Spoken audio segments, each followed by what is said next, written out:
Ladies and gentlemen, welcome back to the Short Ball Podcast. I'm going to quickly review all the games that I've watched over the course of the weekend today. SG Ball and Howard Matthews watched every single game. Make sure you go over and check my Instagram. There is reviews on 4 of the games that I watched live.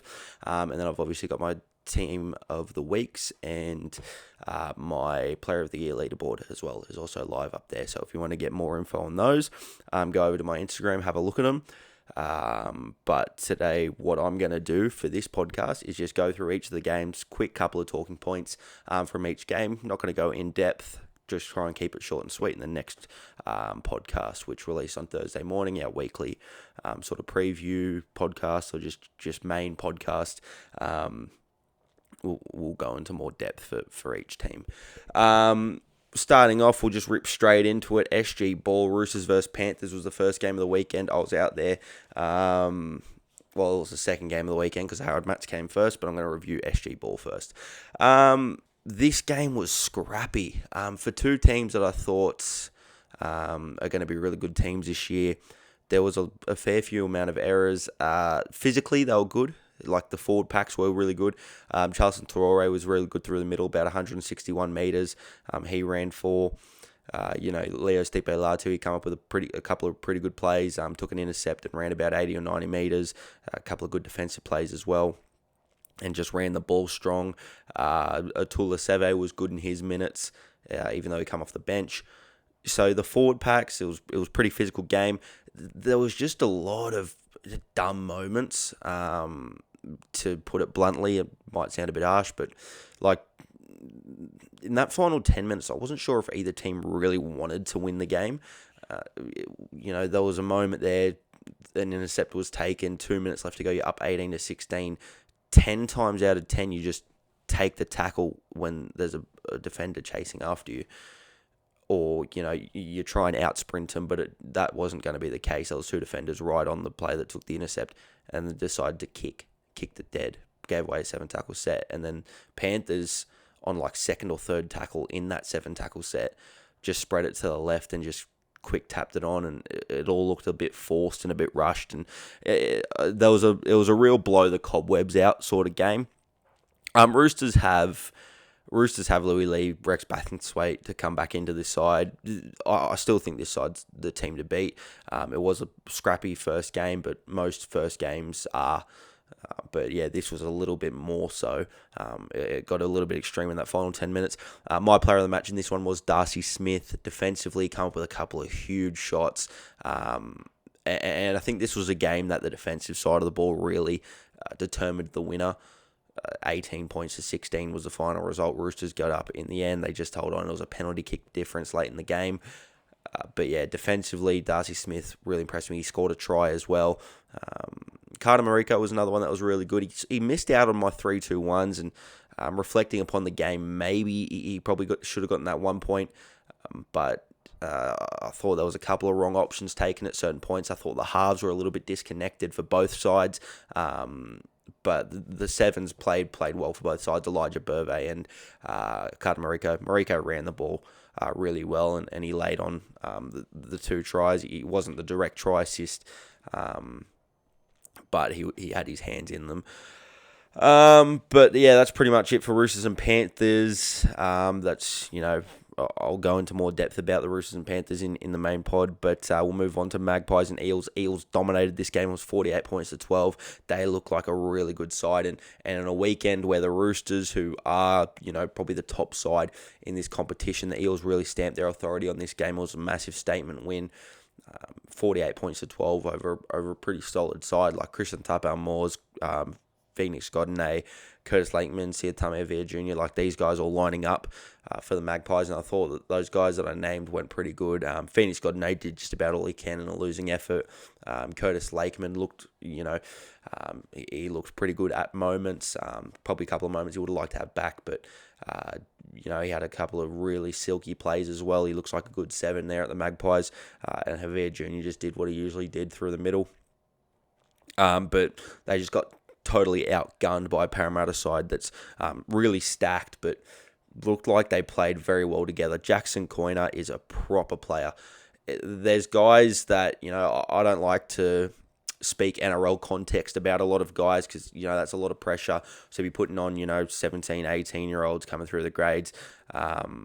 It's not something that is necessary, really. Spotting people out as young as they are and going, this guy's made for NRL, especially, on a public platform. But this guy, to me, he is legit. The Blake Steeps of the world, the Cody Hopwoods of the world, the Isaiah Yongis of the world, that you just know the whole way through the grades that they're the guy. He looks like one of those to me.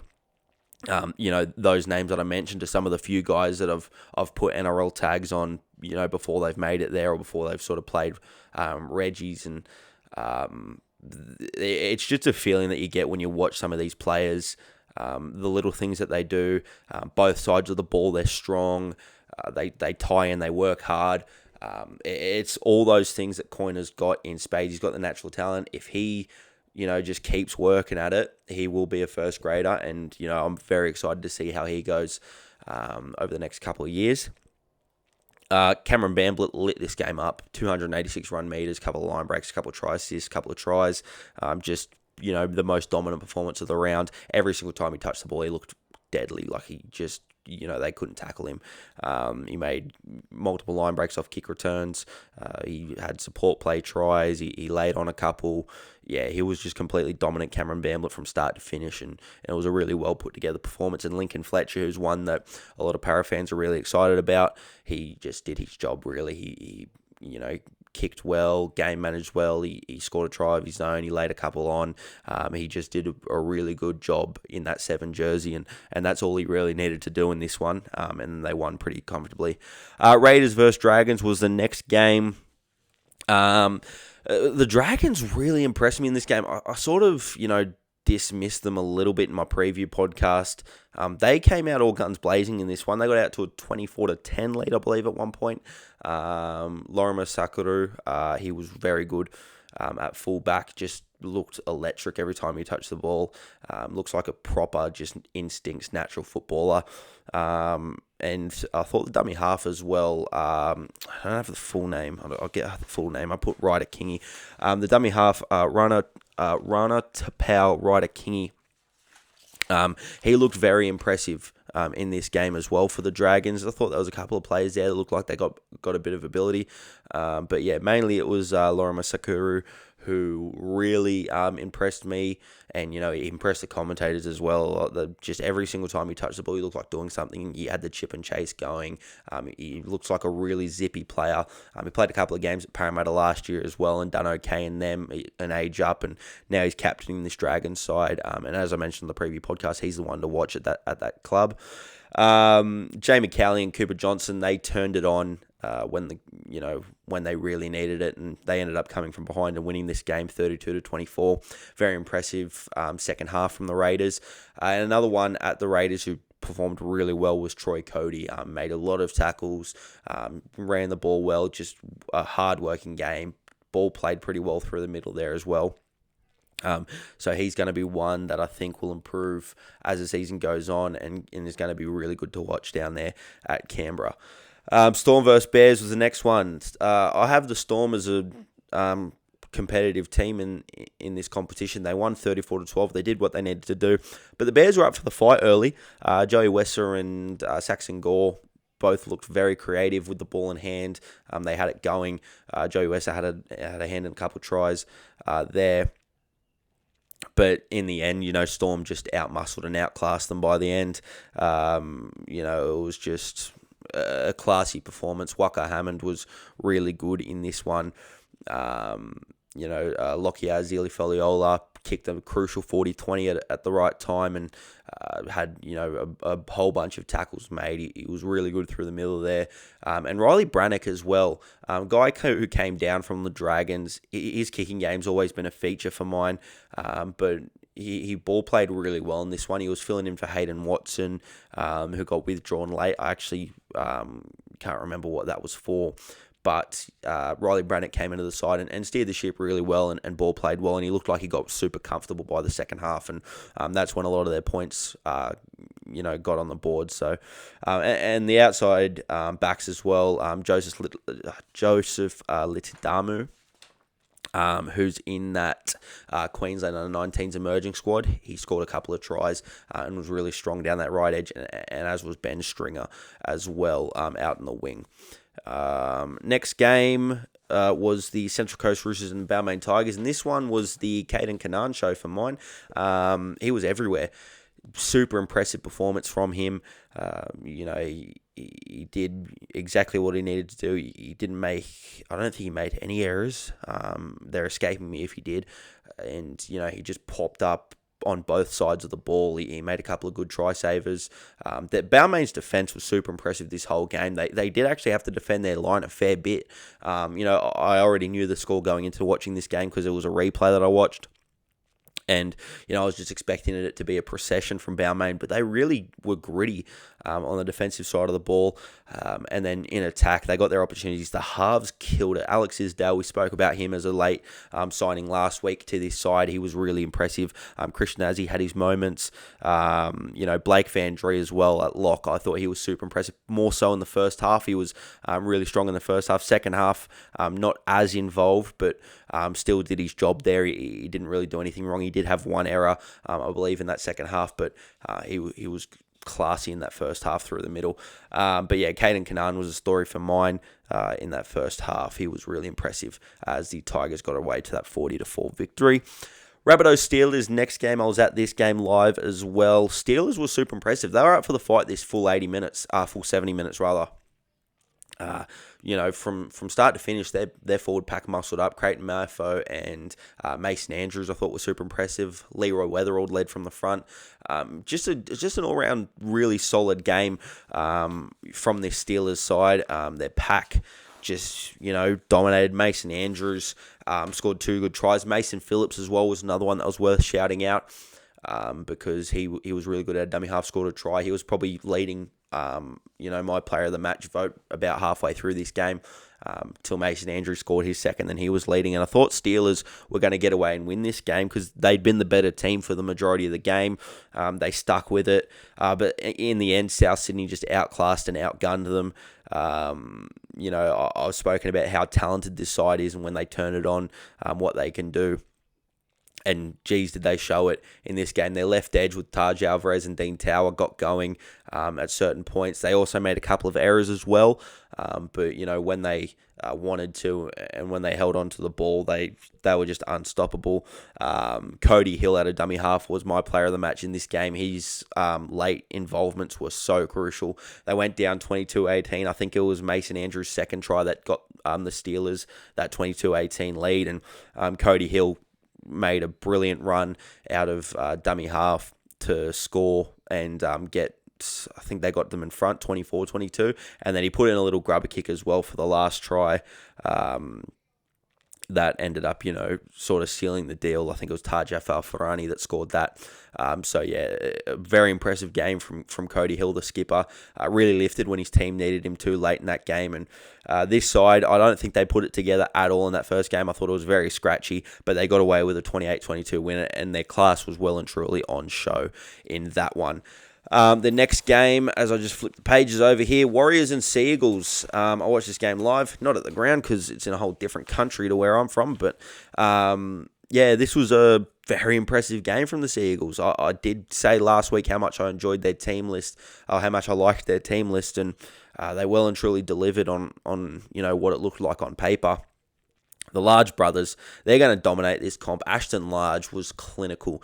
Defensively, really strong as he usually is. Ran the ball super. Scored 2 tries. One of them support play off his brother. That was one of the moments of the week when Tony Large just split the defense completely and then drew and passed for his brother to score. They're going to be super dominant in this competition this year, especially if they play the full season. The forward pack, really strong for the Seagulls. They matched it with a Warriors forward pack that was up for the fight. Those guys are going to be really good this season. Oscar Crotty as well. He scored a really good try early in the game. I think he's got so much talent, Oscar Crotty.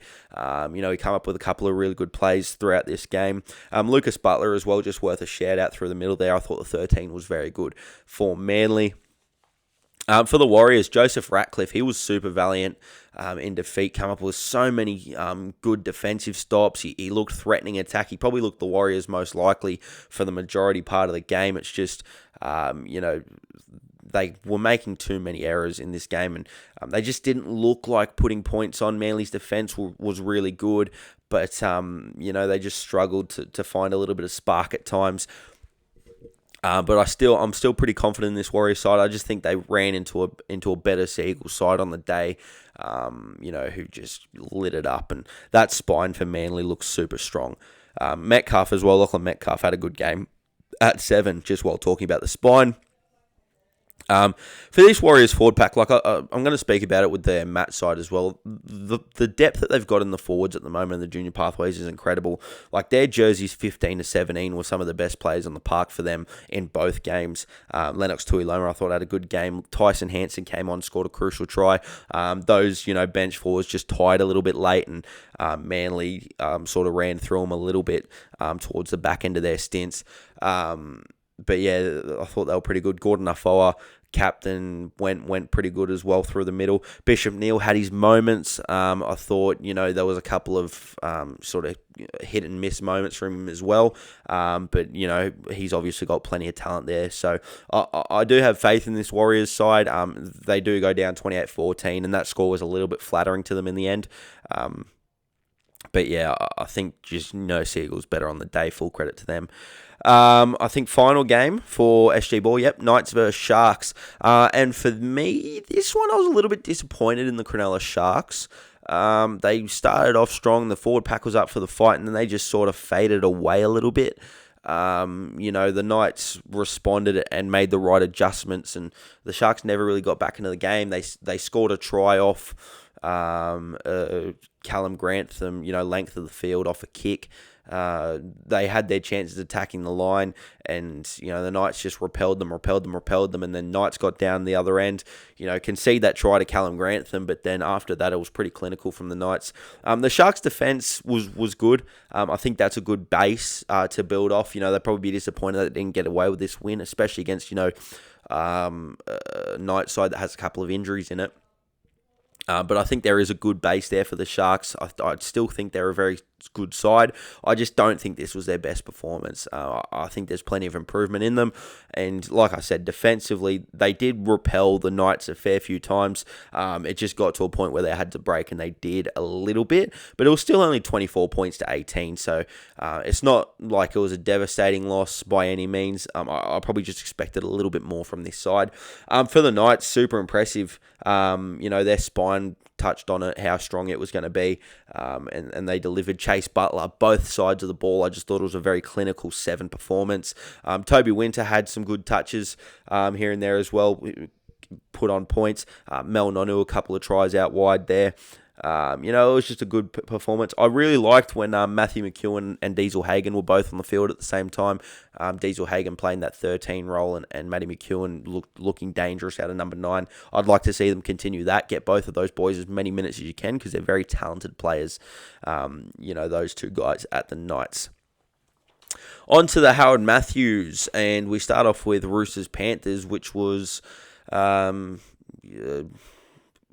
it is, a disappointing game for, the standard that I expect of these two teams. It's a Howard Matthews round 1 game, and it was in the blistering heat, but the completion rates were pretty shocking.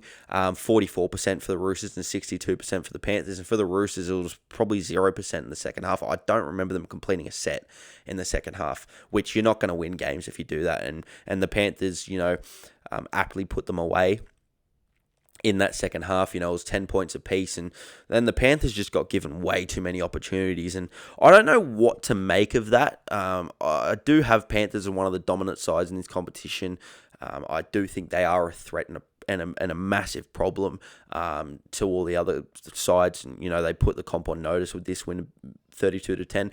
But it is just worth noting that they did have all the ball because the Roosters just couldn't hold on to it. I want to see them against a side that holds on to the ball. And, the Roosters, they proved that they can be competitive. They did a lot of good things. I thought Marquis Sando was really good through the middle. He had a real captain's knock, about 110 metres or whatever it was. He scored a try early.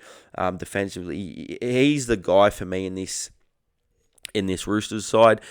Samuel Large, he's a good player there at 6. Did a couple of really nice things.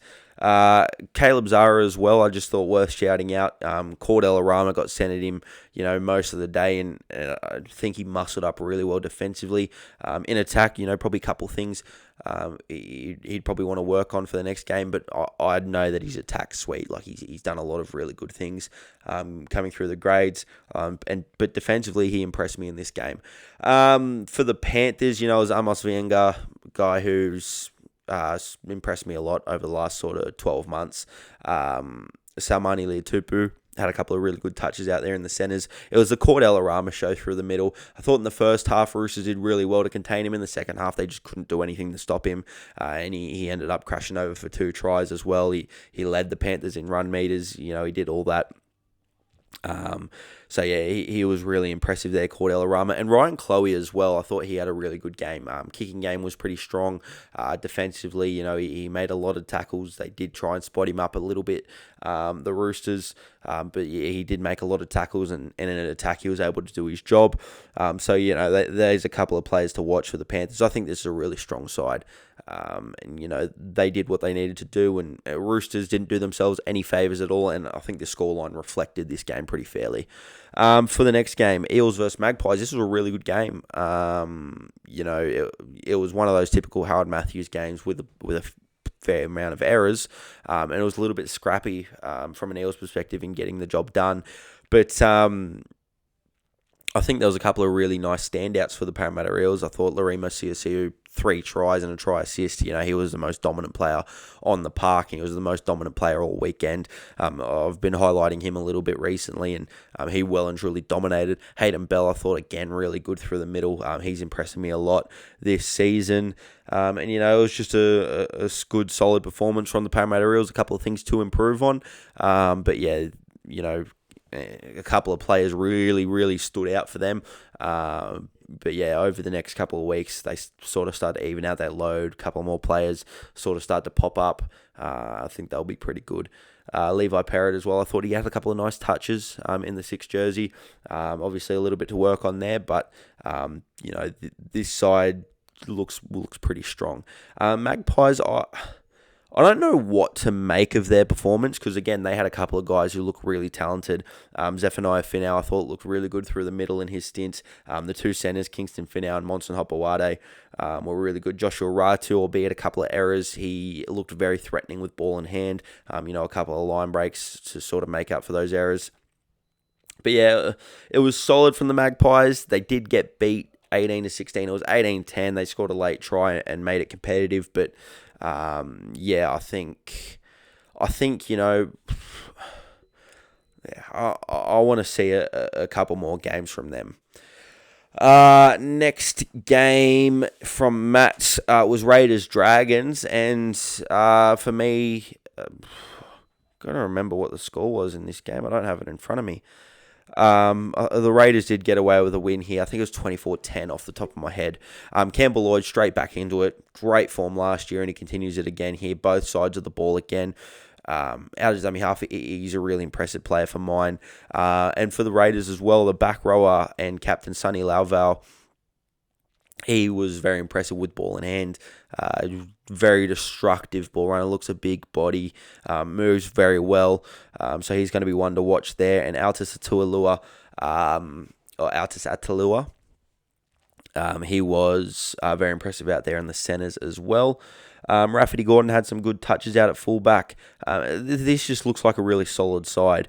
There was a couple of guys as well, that I know are talented that it went all right as well there.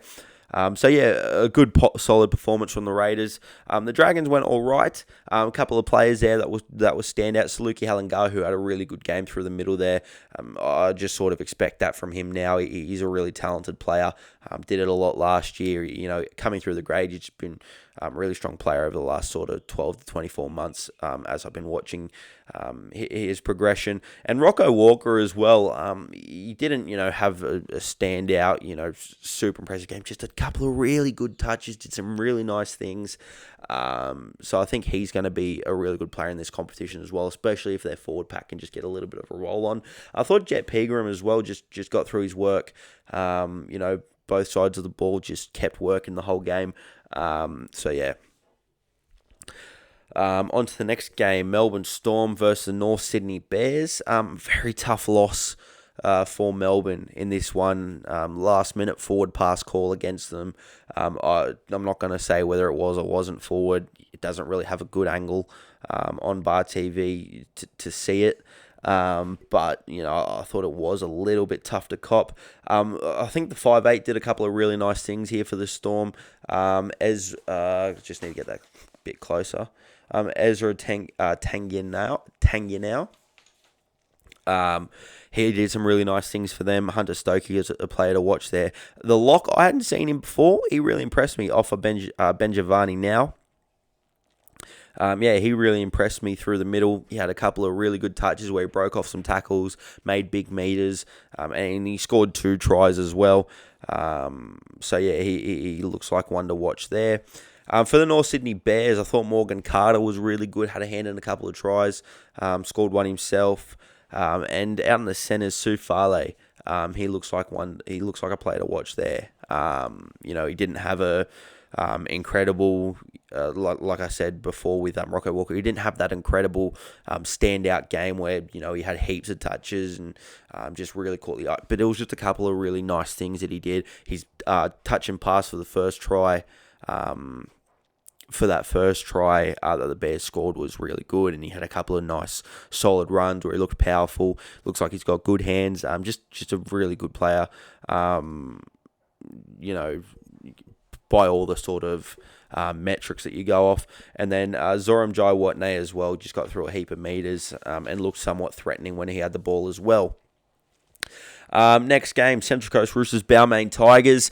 This was a really tight, gritty game. Both teams sort of got right into it. And then, Central Coast Roosters started to get a bit of ascendancy, and then a sin bin sort of, finished the job for them. Their 2 halves looked very good, and Jet Gremo and Matthew Norman, they had a couple of really classy moments, as did Jack Humphries, the fullback. A couple of really good moments there for the Central Coast spine. I thought the best on ground was Nate Ross. Just looked crafty at a dummy half when he was on the field. They looked their best. The Central Coast Roosters, he scored a try as well. I think he was really good. And the skipper, Manai Campbell, as well, through the middle. I thought he did some really good things in attack. He was just busy for the whole game. So for the Balmain side of things, I think they got a really strong forward pack. They did get beat 34-16 here, but that their forwards had a couple of errors, which I don't like. But Noah Vautangi and Ciole Yongi, both really strong through the middle, had a lot of post-contact meters. They looked like they were bumping off tackles, first contact. I thought Ratu Mafu had a really good second half. And off the bench, the 20, I don't have it there because that's my team list from before, but the number 20 was good. I got, don't have anything to search up who it was, so I'm just going to have to leave it for that for now, but I'll probably touch on him on the main pod. Warriors versus Seagulls. We're starting to get right towards the back end now. That was another good win for the Seagulls. I think there's a couple of players to watch from that side. Khalida Vaselli and Jaden Richards were the 2 most impressive for mine. Khalida Vaselli just looks like a classy fullback, moves really well, had a hand in a couple of tries. Tom Longland, he had a bit of a dodgy start. He had an error really early, but, he looks like he's very classy. He was good last year as well. He was a sort of speedster on the wing. I thought he played a lot better when he was in the centres. I think they swapped around him and who his centre was. I can't remember whether it was Jack Smith or Jet Watkin, but they swapped them around. And yeah, Tom Long looked really good there at centre. And, Jaden Richards, I thought he was just super busy in the back row, defensively come up with a couple of really good plays. I think he had an intercept at one point that was crucial, had a couple of really good runs, and he looks like he's rangy and got an offload on him as well. So I really like those couple of players there for Manly. Riley Carter was good off the bench. It was a good all-round performance from Manly to go over to New Zealand, first round of Harold Matthews, and come away with a win. I thought for the Warriors, again, their forward pack, their depth looks really strong in this competition. I think they're going to go pretty well again this season. Kyan Olsen, I thought, was really good at fullback. Kenny Lafatuane, he was really strong through the middle, as expected. He was good last year as well, and he's just taken that step up as he's gone into the top age of this competition. Casey Paris-Sakru, he scored a really nice try. He just kept working after, he had a couple of players around him fending them off and got away. But I liked some of these bench forwards as well. Himiata Tagia scored a try.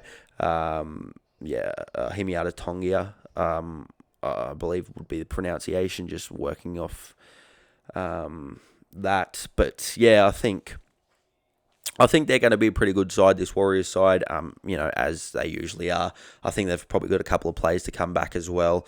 I know, usually a couple of union guys end up joining this team about halfway through a season. So,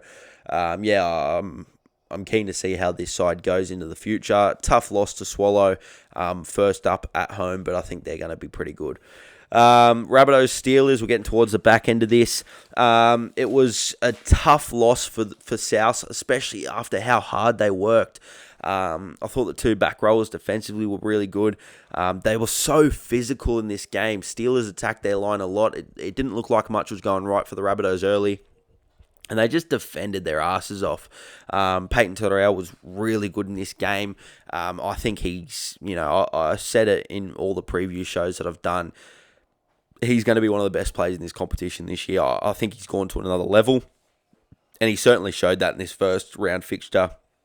Missed a late penalty goal that would have evened the score up. Be disappointing for him. But apart from that, he just had a really good game. Both sides of the ball. His edge defensively was just shotting people all day. Some of the contact in this game, it was a really good game, this one. Just both teams going at it all game. Asher Chapman, his versatility for the Steelers, number 9 early on, and then he moved into the halves when Noel Fitzgerald came off and laid on a try to, I think it was Preston Ruiz's try in the back row. He's a very good player, Asher Chapman. Last year, the two dummy halves that were sort of the standouts were Asher Chapman and Campbell Lloyd, and they've started off this season just as well as they had last season. So I think two very good players there. Asher Chapman just did a very good job in this game. He was my player of the match.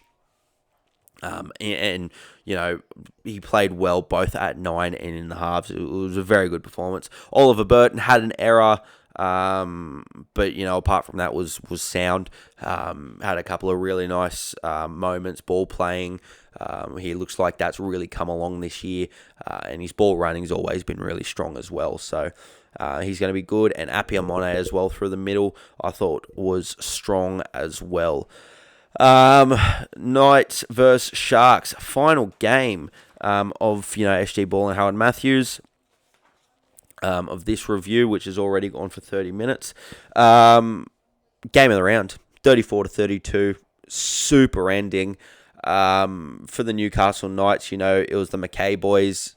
They were on fire the whole game. Their left edge looks really strong. You got Cade McKay and Riley Rostron. They were on fire. Sort of had to take my loss on Riley Rostron. He killed it at 5'8", and defensively looked sound. And he's got two really strong defenders either side of him anyway. So I think they're going to go all right. Malachi Fave Ellie, he was really good. In that centre position, he had a try assist, and a couple of really good defensive plays. Cade McKay, He come up clutch right at the end there. That left edge looks like could be one of the better left edges in the competition, or certainly the form left edge from this round of footy. Jack Aslett off the bench, tough as nails. I really like him as a player. He was in the under 15s CCC side last year. I think he was CCC, or he might have been CHS. But regardless, he was impressive in that competition. He just looks like a proper footballer through the middle there. I think he can play a bit of edge back row as well. Just tough as nails. I think this night side, that they impressed me. Ryder Tupu as well was good. Had an involvement in a couple of tries. Good all round there. Late in this game, the Sharks looked like they'd won it. Put a kick up. It was 30-26. I believe it was Isaac Watson who caught the ball. Thought he got his foot down. He hadn't. Just ref made a really good judgment call in that moment, because Isaac Watson's then thrown it forward to try and get the quick 20-meter tap. Ref calls it an intentional forward pass, as he should. And then, he just called regular forward pass. It should have been an intentional forward pass and a penalty, but I think they ended up just going with a scrum. But yeah, he made the right call in that moment. Regardless, it was, not far off. He could have easily gone the other way, but he didn't. And then the Sharks ended up scoring. Nate Horsey, the bench dummy half, came on and scored that try, got them ahead. But then Cade McKay takes a short kick off. Riley Rostrom puts a kick over the top, and the Knights end up winning from a Cade McKay try. He takes the short kick off on the right side and then goes over to the left side and scores the try, backing up off the kick. So I really like Cade McKay. I've said it multiple times over the last year. I think he was super underrated last year, and this year I think he's going to be one of the premier back rowers in this competition, and he started off super. For the Sharks, Koa Cooper, that was a finals LeBron performance. That was, if they had won, he deserved every bit of it. He did not deserve to lose the game. I know that. He was unreal. He laid on probably 3 or 4 tries, scored 2 himself. He was just everywhere for this Sharks attack. Did not deserve to lose the game at all. But yeah, he was, he really impressed me in sort of the first game, I think, that I've seen him play. But yeah, he's one to watch there at the Sharks out the back. NRL trials, I'll touch on them briefly. Cade Reed was really good. Obviously, that's sort of been the main talking point, so I don't need to talk too much about it. But as I said in my preview, I think him and Lycan should be the long-term halves duo there. And then for the Cowboys, Mason Barber, he's just straight back into it. He's a really good player. I've been a big fan of his for a while. He goes straight into an NRL try. He scored a really classy try, had some nice touches throughout the whole game. He moves really well. He's got a good frame. I think he's going to be a really good player for the Cowboys. I think he probably should make his NRL debut at some point this season. It is tough that he's got Scott Drinkwater in front of him. He might have to move elsewhere, but there isn't many other places that have a fullback spot for open. And it's not like Scott Drinkwater's not I wouldn't have him in my top 5 fullbacks in the competition, so it's not out of the realms of possibility that he could eventually earn a spot there. But yeah, it is going to be tough for him. Scott Drinkwater's a class player, and he's been sort of the spirit of the Cowboys alongside Tom Dearden for the last couple of years. But yeah, I really like Mason Barber, and I think he's going to be a very good player for a while there. That will wrap it up. Make sure you tune in on Thursday morning as well. Main pod, that's going to be a bit longer, a bit more in depth.